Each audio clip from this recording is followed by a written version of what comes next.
Ya pemirsa Garuda TV, jumpa kembali bersama saya Dewi Sulistia dalam Lampung 8. Sejumlah informasi telah kami rangkai dan siap kami sajikan untuk Anda.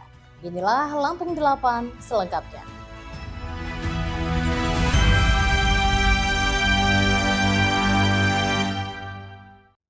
Ya pemirsa, Bupati Lampung Selatan Radityo Egi Pratama kembali menegaskan komitmennya untuk mewujudkan pemerataan pembangunan infrastruktur jalan di seluruh kecamatan. Menurutnya kondisi jalan yang baik menjadi kunci utama untuk menggerakkan ekonomi dan meningkatkan kualitas hidup masyarakat. Penegasan tersebut disampaikan Bupati Egi saat meresmikan pembangunan ruas jalan Kota Baru Sinar Rejeki di Kecamatan Jati Agung pada Kamis lalu.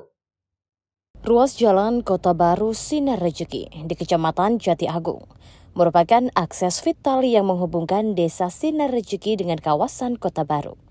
Keberadaannya diharapkan mampu menunjang mobilitas masyarakat, memperlancar distribusi barang, serta menjadi pengungkit pertumbuhan ekonomi di wilayah sekitar. Pembangunan tersebut mencakup rekonstruksi jalan ruas Kota Baru Sinar Rejeki dengan total panjang penanganan mencapai 2.967 meter. Jalan dibangun dengan lebar bervariasi antara 4 hingga 5,5 meter menggunakan perkerasan beton FC20 setebal 20 cm. Proyek pembangunan jalan yang menelan anggaran sebesar 8,9 miliar yang bersumber dari anggaran pendapatan dan belanja daerah Kabupaten Lampung Selatan tahun anggaran 2025. Peresmian ditandai dengan pengguntingan pita dan penandatanganan prasasti oleh Bupati Lampung Selatan, Radityo Egi Pratama.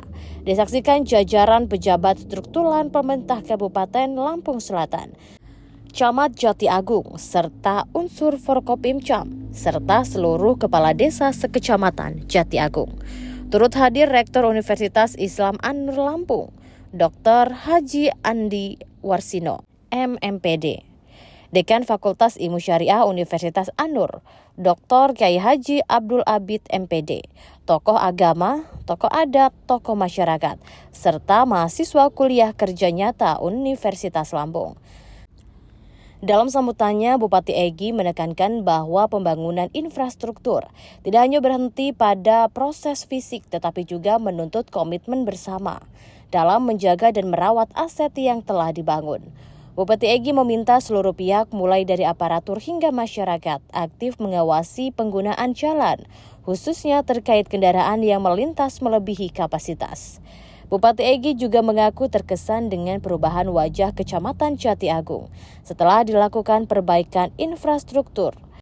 Menurutnya jalan yang baik membawa dampak langsung terhadap suasana wilayah, menjadikannya lebih terang, hidup, dan nyaman bagi masyarakat. Lebih lanjut, Bupati Egi berharap pembangunan jalan tersebut mampu meningkatkan semangat produktivitas. Egi juga meminta masyarakat bersabar terhadap ruas-ruas jalan lain yang belum tersentuh perbaikan, karena pemerintah daerah harus menetapkan skala prioritas secara bertahap dan terukur. Sementara itu, tokoh masyarakat sekaligus Rektor Universitas Islam An-Nur Lampung, Andi Warsino, menyampaikan apresiasi atas perhatian pemerintah daerah terhadap pembangunan infrastruktur di wilayahnya. Ia mengaku baru kali ini merasakan kualitas jalan yang begitu baik. Dari Lampung Selatan, Tim Liputan Garuda TV melaporkan. Ya pemirsa, Wakil Ketua Komisi 12 DPR RI, Putri Zulkifli Hasan, menegaskan peran strategis perempuan, khususnya ibu-ibu pelaku usaha ultramikro, sebagai penggerak utama ekonomi keluarga dan daerah. Hal itu disampaikan saat mengunjungi dan berbelanja langsung di berbagai booth UMKM dalam kegiatan pengembangan kapasitas usaha Akbar PNM Cabang Lampung di Gedung Adora Pesawaran pada Sabtu lalu. Dalam kunjungan tersebut, Putri Zulhas menyempatkan diri melihat dekat ragam produk lokal, sekaligus membeli hasil karya pelaku UMKM. Putri Zulhas mengapresiasi kualitas produk UMKM Lampung yang dinilai semakin kompetitif dan layak bersaing di pasar yang lebih luas. Menurut Putri Zulhas, lebih dari 781.000 nasabah aktif PNM di Provinsi Lampung.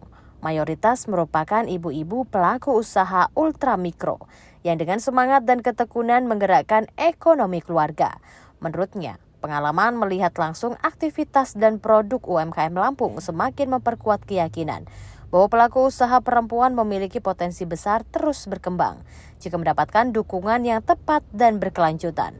Putri Zulas juga menekankan pentingnya sinergi antara pemerintah, lembaga pembiayaan, dan seluruh pemangku kepentingan untuk memperkuat ekosistem UMKM. Ia berharap dukungan terhadap UMKM khususnya yang dikelola perempuan terus diperluas agar berdampak langsung pada peningkatan kesejahteraan masyarakat dan perekonomian daerah.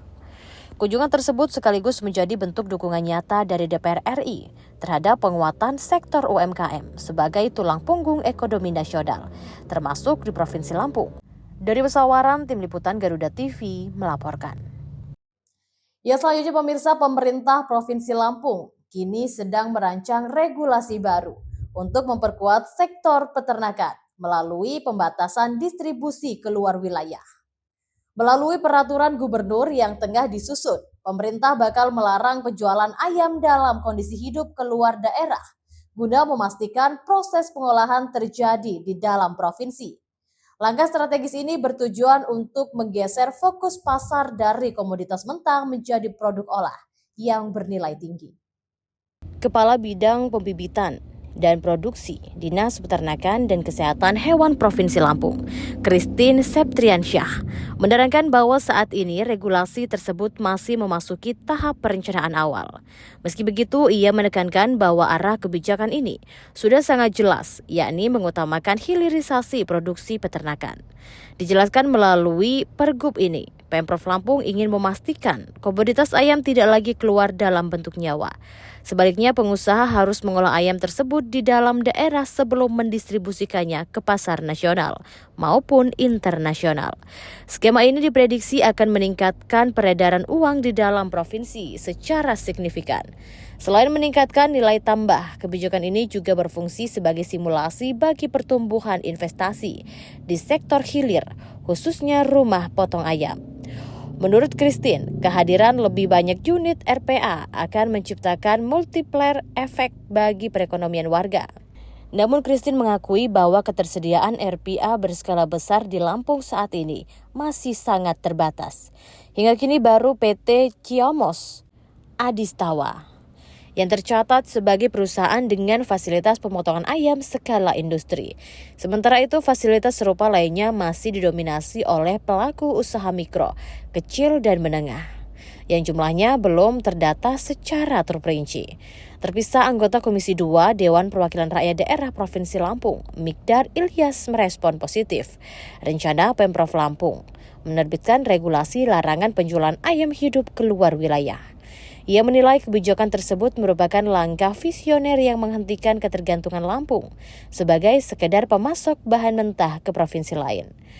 Menurut Mikdar, selama ini keuntungan ekonomi terbesar justru mengalir ke daerah lain karena ayam dari Lampung dikirim dalam kondisi hidup, lalu diproses dan dikemas di luar daerah sebelum dijual kembali dengan harga tinggi.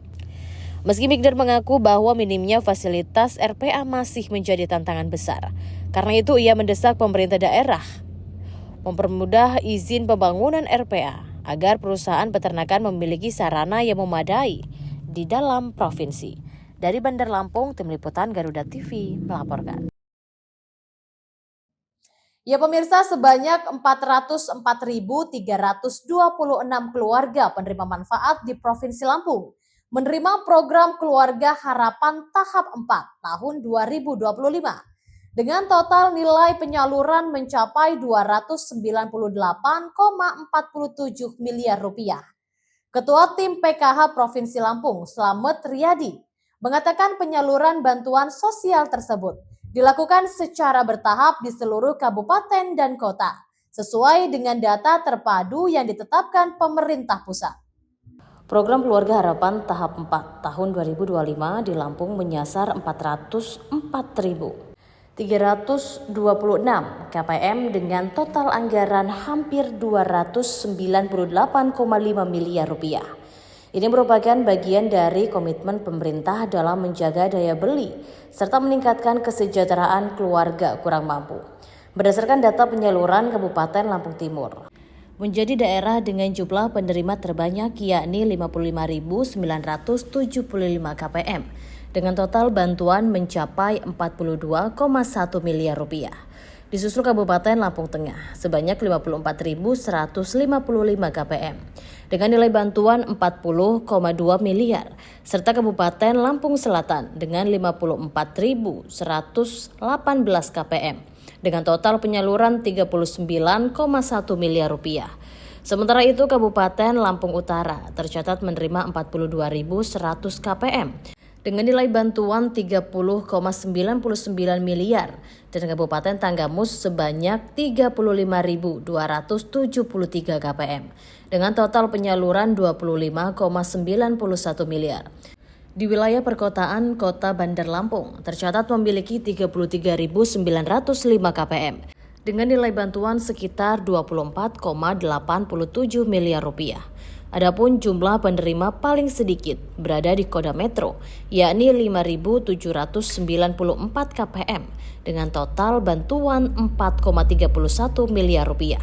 Sementara itu Kepala Dinas Sosial Provinsi Lampung Aswarodi menegaskan PKH merupakan program nasional strategis dalam mempercepat perubahan kondisi sosial dan ekonomi keluarga penerima manfaat. Sesuai arahan Gubernur Lampung, PKH adalah program nasional Presiden yang sangat strategis dalam mengakselerasi terwujudnya keluarga sejahtera dan mandiri. Dari Bandar Lampung, Tim Liputan Garuda TV melaporkan. Ya pemirsa, pemerintah Provinsi Lampung terus memacu pengembangan kawasan kedelai sebagai langkah strategis untuk mengurangi ketergantungan Indonesia terhadap impor komoditas pangan tersebut. Upaya ini sejalan dengan kebijakan nasional dalam memperkuat ketahanan pangan, khususnya untuk komoditas kedelai yang hingga kini pasokannya masih dominan berasal dari luar negeri alias impor. Kepala Dinas Ketahanan Pangan, Tanaman Pangan, dan Hortikultura Provinsi Lampung, Elvira Umihani, mengungkapkan hampir seluruh kebutuhan kedelai nasional masih bergantung pada impor, terutama dari Amerika Serikat. Kondisi tersebut menjadi tantangan sekaligus peluang bagi daerah penghasil pangan seperti Lampung untuk mengambil peran lebih besar dalam mendukung kemandirian pangan nasional. Menurut Elvira, Provinsi Lampung memiliki potensi lahan yang cukup luas untuk pengembangan kawasan kedelai. Dia menilai salah satu wilayah yang sangat potensial berada di kawasan Waipisang dengan luas mencapai sekitar 3.000 hektar. Harapannya lahan tersebut dapat menjadi sentra produksi kedelai baru apabila pengelolaannya secara optimal dan berkelanjutan.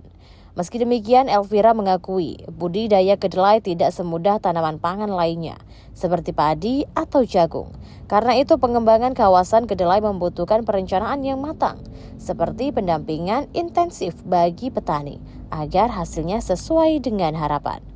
Untuk meningkatkan peluang keberhasilan Pemprov Lampung, berencana meniru model pengembangan kedelai yang berhasil di Lampung Utara.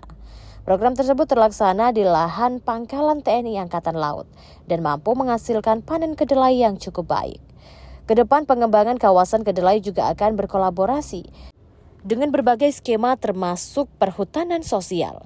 Selain itu, pemerintah daerah akan melibatkan tenaga ahli guna memastikan produktivitas dan kualitas hasil panen tetap terjaga. Tidak hanya fokus pada aspek teknis budidaya, Pemprov Lampung juga menyiapkan perlindungan ekonomi bagi para petani, skema jaminan harga, akses permodalan, serta kepastian pasar. Melalui penetapan off-taker tengah, Pemprov rumuskan agar petani memiliki kepastian usaha dan tidak rugi saat panen raya. Dari Bandar Lampung, Tim Liputan Garuda TV melaporkan. Alam yang mempesona, budaya yang mengakar, dan sejarah yang menawan. Berarti setiap domba ada pelatihnya masing-masing? Ada. Setiap sudutnya selalu punya cerita yang akan diceritakan. Perjalanan keindahan dari negeri yang luar biasa. Jelajah Nusantara. Setiap Sabtu dan Minggu hanya di Garuda TV. Ya, selanjutnya pemirsa, hujan deras yang mengguyur wilayah Kabupaten Lampung Utara sejak Sabtu 17 Januari 2026. Menyebabkan air sungai meluap dan merendam permukiman warga di 3 kecamatan. Total sebanyak 115 rumah dilaporkan terdampak banjir dengan ketinggian air bervariasi. 3 kecamatan terdampak yakni Kecamatan Kota Bumi Selatan, dan Kecamatan Abung Selatan. Hujan deras yang mengguyur wilayah Kabupaten Lampung Utara sejak Sabtu 17 Januari 2026 menyebabkan air sungai meluap dan merendam permukiman warga di 3 kecamatan. Total sebanyak 115 rumah dilaporkan terdampak banjir dengan ketinggian air bervariasi. Genangan terjadi setelah debit air sungai meningkat tajam akibat curah hujan tinggi yang berlangsung selama beberapa jam. Kecamatan Kota Bumi menjadi wilayah dengan jumlah rumah terdampak terbanyak. Di Kelurahan Cempedak tercatat 64 rumah warga terendam. Sementara di Kelurahan Sri Basuki sebanyak 33 rumah mengalami kondisi serupa. Air masuk hingga ke dalam rumah dan mengganggu aktivitas warga sejak pagi hari. Selain merendam rumah, banjir juga menyebabkan kerusakan pada sejumlah barang elektronik milik warga yang tidak sempat dievakuasi. Beberapa keluarga terlihat berusaha menyelamatkan perabotan rumah tangga dan dokumen penting dari genangan air. Di Kecamatan Kota Bumi Selatan, banjir dilaporkan melanda 2 kelurahan, yakni Kelurahan Kota Alam dan Kelurahan Tanjung Harapan. Total terdapat 7 rumah warga yang terendam akibat luapan air sungai di wilayah tersebut. Salah seorang warga Kelurahan Cempedak, Kelalaan, mengeluhkan belum terrealisasinya rencana pengerukan sungai yang sebelumnya dijanjikan pemerintah daerah. Kepala BPBD Lampung Utara, Erwin Syahputra, membenarkan peristiwa tersebut. Warga berharap pemerintah segera mengambil langkah konkret, termasuk normalisasi sungai agar kejadian serupa yang kerap berulang setiap tahun tidak terus membawa jumlah rumah yang terdampak banjir. Dari Lampung Utara, Tim Liputan Garuda TV melaporkan. Ya pemirsa, band Papan Atas, Segidok, dan Sleng hentak warga Lampung di Pekor Waihalim, Bandar Lampung, dalam gelaran konser musik Hey Sleng HS Berani Kita Beda pada Sabtu malam lalu. Band asal Yogyakarta, Segidok, tampil dengan membawakan beberapa lagu andalannya. Adapun lagu andalan yang dinyanyikan Herua, sang vokalis Sang Doi, yakni diantaranya Hey Cantik, Disayidan hingga Hadik. Para dogis fan band Jogja terhanyut dengan alunan musik meskipun turun hujan. Band Sleng juga harus memaksa kakak vokalis berjibaku dengan derasnya turun hujan di Pekor Waihalim. Kakak Sleng terpaksa menyanyi lagu andalannya dengan menikmati hujan yang membasahi bumi. Menurutnya pemilik rokok HS ini, orang Lampung jadi rokok HS ini punya warga Lampung. Dengan HS, Sleng mengaku akhirnya bisa datang lagi ke Lampung. Ia mengatakan pihaknya bersyukur pemilik HS tersebut mirip warga asli Lampung. Kakak menyapa Lampung, apa kabar dan harapan semua happy. Sudah lama Sleng tidak main ke Lampung. Dikatakan kakak sudah 8 tahun lebih dan akhirnya Sleng bisa main lagi ke Lampung karena HS. Terima kasih HS, terima kasih Lampung, kata kakak. Adapun lagu yang dibawakan yakni I Miss You But I Hate You, Mars Sleng, Mawar Merah, Seperti Para Koruptor, Anak Mami, Kamu Harus Pulang, Popis Land Memory, Kupu-kupu Liarku, Bang Bang Tut, Jadi Masalah, Terlalu Manis, Ku Tak Bisa Jauh. Para Slengkers dengan kompak menyanyikan bait Setiap Baik yang dinyanyikan kakak, termasuk lagu teranyar mereka ikut dibawakan, Republik Fufu Fafa. Suasana hujan tidak menghentikan para Slengkers terus bernyanyi dan vokalis kakak tetap enjoy menyanyikan lagu-lagunya. Kakak juga sempat naik Vespa saat menyanyikan lagu-lagu tersebut. Perusahaan rokok HS yang membawa Sleng menyerahkan donasi sebesar 500 juta kepada korban banjir dan tanah longsor Sumatera. Uang donasi tersebut merupakan hasil dari konser Sleng bersama HS di Bali pertengahan Desember lalu. Selain keuntungan konser, donasi juga berasal dari hasil lelang Vespa milik kakak Sleng dan bass milik Ivanka Sleng. Koleksi benda kesayangan Sleng tersebut berhasil terjual senilai 110 juta untuk Vespa dan 50 juta untuk bass. CEO Surya Group Muhammad Suryo menyerahkan donasi tersebut kepada distributor HS Sumatera, Danang Setia.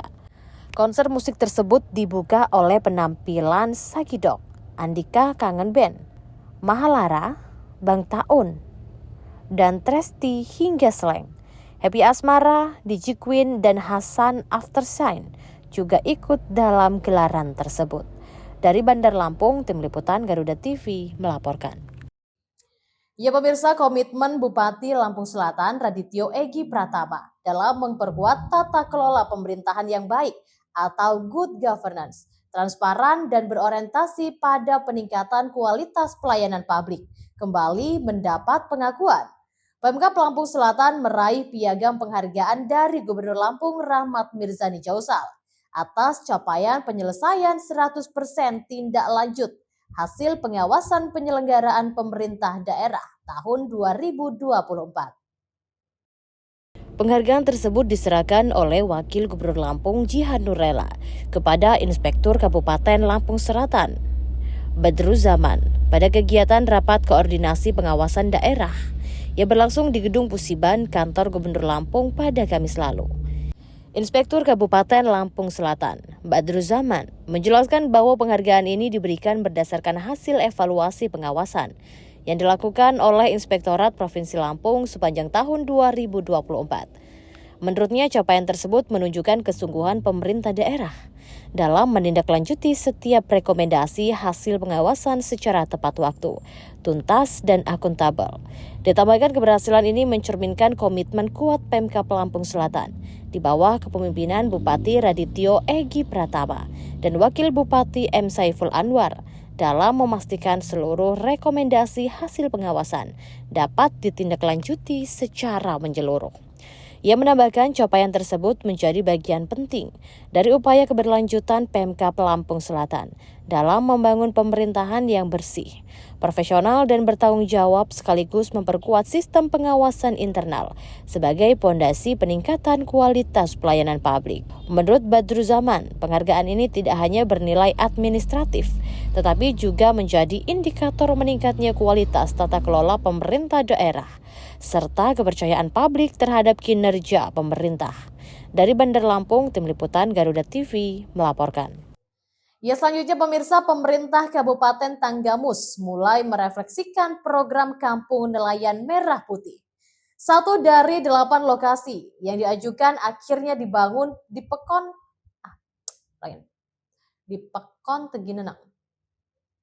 Ya pemirsa, pemerintah Kabupaten Tanggamus mulai merealisasikan program Kampung Nelayan Merah Putih. 1 dari 8 lokasi yang diajukan akhirnya dibangun di Pekon Tegineneng, Kecamatan Limau. Program strategis nasional ini dapat meningkatkan perekonomian masyarakat. Kegiatan mutual cek 0%, serah terima lahan sekaligus groundbreaking Kampung Nelayan Merah Putih dilaksanakan Jumat 16 Januari 2026. Peresmian dipimpin langsung oleh Bupati Tanggamus Haji Mohsaleh Asnawi.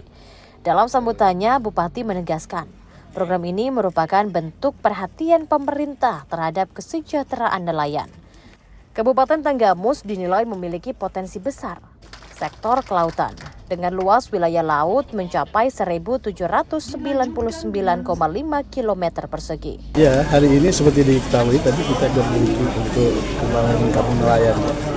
Ya, melalui kooperasi dan ini dari kementerian untuk sini dan keseriusan kementerian betul-betul mau membangun nelayan di daerah-daerah. Pertama kita dapat beberapa tempat. Di sini salah satunya yang kita mulai. Nah, harapannya sendiri seperti apa? Ya, saya berharap nelayan bisa betul-betul bisa memahami ini bahwa ini adalah suatu dari perhatian dari pemerintah. Ini nggak ada lain tujuannya untuk kepentingan masa depan daripada kita di sini. Jadi betul-betul harus serius mereka, karena ini akan diwariskan anak cucunya. Mungkin nelayan-nelayan yang sekarang mungkin sampai berapa tahun, kemudian akan diteruskan ada cucunya itu. Ini harus disyukuri. Kalau kita mensyukuri apa segala sesuatu kita syukuri betul-betul dengan ikhlas dan tulus, nanti tulus syukur pada Allah, insya Allah inspirasi itu akan turun.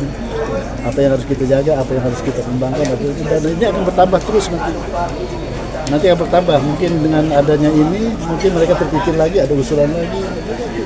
Pembangunan Kampung Nelayan Merah Putih diharapkan menjadi motor awal peningkatan pendapatan masyarakat nelayan, sekaligus mendorong pertumbuhan ekonomi daerah. Groundbreaking peletakan batu pertama, Bupati dan Wakil Bupati meninjau lokasi suasana warga nelayan. tamu undangan dan pejabat terkait papan nama lokasi Kampung Nelayan Merah Putih. Dari Tanggamus, Tim Liputan Garuda TV melaporkan. Ya pemirsa, Dewan Pimpinan Wilayah Gerakan Rakyat Provinsi Lampung secara resmi menyatakan dukungan kepada Anies Rashid Baswedan untuk maju sebagai calon Presiden Republik Indonesia pada pemilu 2029. Sikap politik tersebut disampaikan dalam laporan rencana kerja DPW Lampung pada Rapat Kerja Nasional 1 Gerakan Rakyat. Ketua DPW Gerakan Rakyat Lampung, Andi Surya mengatakan dukungan tersebut merupakan rekomendasi utama yang disepakati dalam Rakernas sejalan dengan ide dasar perubahan yang menjadi roh gerakan, sebagaimana nilai-nilai yang selama ini diperjuangkan Anies Baswedan, mulai dari integritas, meritokrasi, transparansi, responsibility, hingga akuntabilitas. Ditambahkan Andi Surya, dalam Rakernas itu pula, Gerakan Rakyat menyepakati transformasi organisasi dari organisasi kemasyarakatan menjadi Partai Gerakan Rakyat. Forum memberikan mandat kepada Syahrin Hamid sebagai Ketua Umum dan M. Ridwan sebagai Sekretaris Jenderal. Lebih lanjut, Andi Surya membeber bahwa dari sisi penguatan struktur, DPW Gerakan Rakyat Lampung melaporkan capaian legalisasi organisasi yang terus meningkat. Pembentukan kepengurusan tingkat DPD telah mencapai 90%, sementara DPC berada di angka 60%. Selain itu, kelas kader telah dilaksanakan di 15 kabupaten kota, dengan jumlah peserta mencapai 15.000 orang. Pada aspek popularitas, kata Andi Surya, DPW Lampung menargetkan penguatan basis digital dengan sasaran 1 juta pengikut di media sosial dan tingkat popularitas organisasi sebesar 75% berdasarkan survei. Dia menambahkan untuk elektabilitas DPW Gerakan Rakyat Lampung menargetkan kepemilikan kartu tanda anggota sebanyak 1.500 orang di setiap kabupaten kota dengan target survei elektabilitas sebesar 1,5% dari total pemilih. Di bidang logistik organisasi, DPW Lampung menargetkan penyediaan 75.000 bendera masing-masing minimal 5.000 per kabupaten kota. Selain itu akan dipasang 229 pelang DPC, 15 pelang DPD dan 1 pelang DPW, sehingga total 245 papan nama sekretariat Partai Gerakan Rakyat. Untuk program kerja lanjutan, Andi Surya DPW Gerakan Rakyat Lampung merencanakan 12 kegiatan besar sepanjang 2026, di antaranya pengukuhan Gerakan Rakyat, dialog kebangsaan bersama Anies Rashid Baswedan, serta peluncuran KTA tingkat provinsi dan kabupaten kota. Di bidang sosial, Gerakan Rakyat Lampung mengulirkan program beasiswa perguruan tinggi bertajuk Satu Kepala Keluarga Satu Sarjana. Program lainnya meliputi layanan kesehatan gratis, bantuan hukum, serta dialog bersama Badan Eksklusif Mahasiswa Selampung.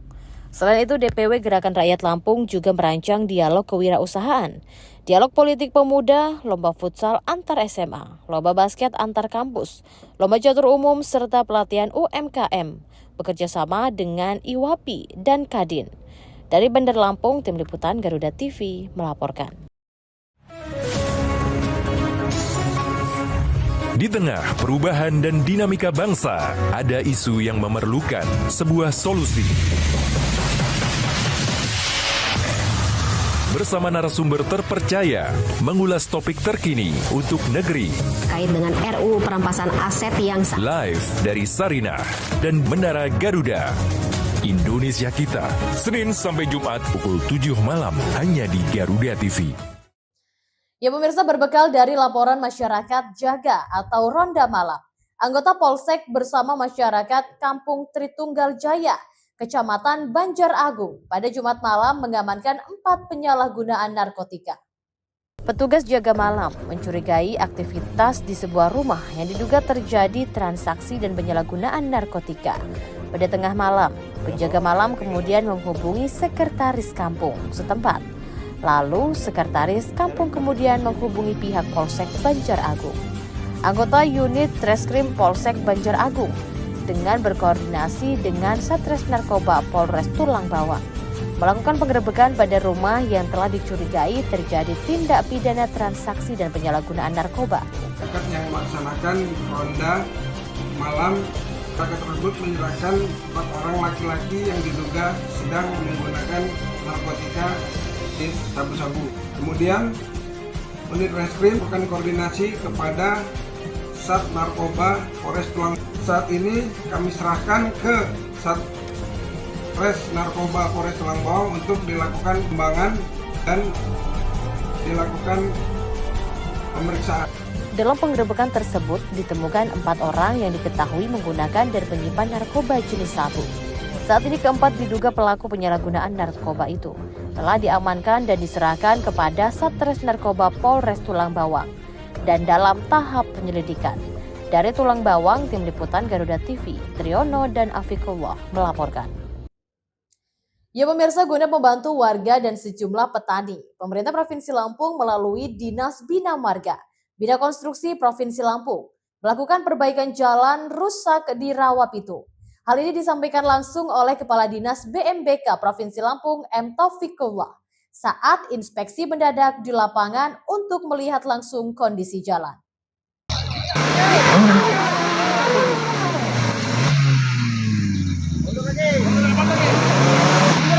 Rencana pembangunan jalan dengan rigid beton dilakukan pemerintah Provinsi Lampung melalui Dinas Bina Marga Bina Konstruksi.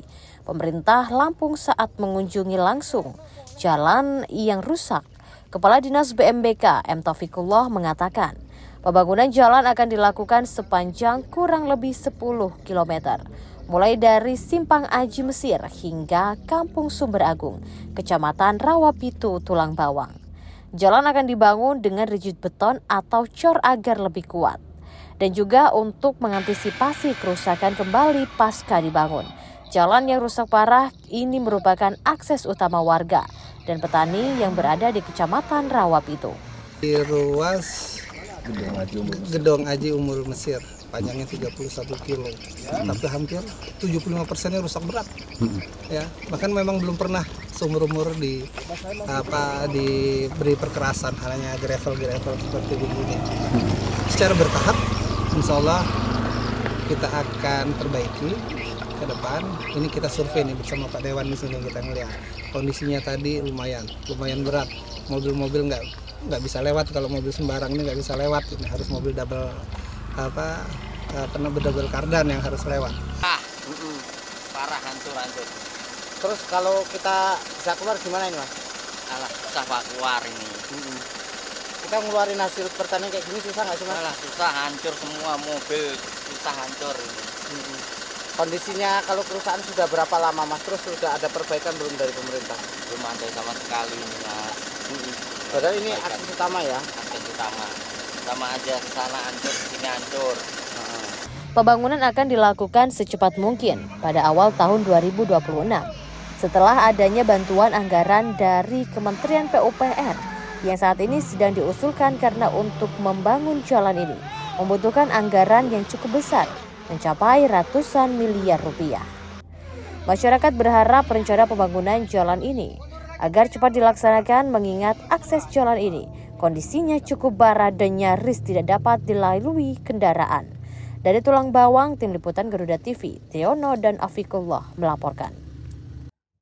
Ya pemirsa, Wakil Ketua Komisi 12 DPR RI Putri Zulkifli Hasan menegaskan komitmennya dalam mendorong pemerataan akses listrik bagi masyarakat melalui program bantuan pasang baru listrik BPLB. Melalui program tersebut, sebanyak 1.109 rumah tangga di Kabupaten Tanggamus kini telah menikmati aliran listrik dari hasil aspirasi yang diperjuangkan di tingkat nasional. Saat penyerahan BPLB ke Pemkab Tanggamus yang diterima Wakil Bupati Agus Suryanto Jumat lalu, Putri menyatakan capaian menyalanya 1.109 rumah tangga tersebut menjadi bukti nyata bahwa listrik sebagai kebutuhan dasar masyarakat harus dapat diakses secara adil dan merata, termasuk oleh keluarga yang selama ini belum memiliki sambungan listrik sendiri. Menurut Putri, melalui program BPBL, sebanyak 1.109 rumah tangga di Kabupaten Tanggamus telah nyala dari hasil aspirasinya. Putri menambahkan kehadiran listrik di rumah tangga tidak hanya meningkatkan kualitas hidup, tetapi juga membuka peluang ekonomi, pendidikan, serta kesejahteraan keluarga. Pada kesempatan tersebut, Putri juga menitipkan pesan kepada para penerima manfaat, agar bantuan yang diberikan dapat dimanfaatkan secara optimal dan berkelanjutan. Dijelaskan program BPBL merupakan salah satu upaya pemerintah dalam memperluas elektrifikasi nasional, khususnya bagi masyarakat kurang mampu. Di Kabupaten Tanggamus, program ini disambut positif warga karena membantu mengakhiri ketergantungan pada sumber penerangan non-listrik yang kurang aman dan tidak efisien. Dengan terrealisasinya program tersebut, diharapkan pemerataan pembangunan dan peningkatan kesejahteraan masyarakat di wilayah pedesaan Lampung dapat terus dipercepat. Dari Tanggamus, Tim Liputan Garuda TV melaporkan. Ya, demikian pemirsa, informasi tadi sekaligus mengakhiri perjumpaan kita untuk hari ini. Tetap saksikan Lampung 8 dimanapun Anda berada. Saya Dewi Sulistia beserta kru dan jajaran yang bertugas pamit undur diri dan sampai jumpa.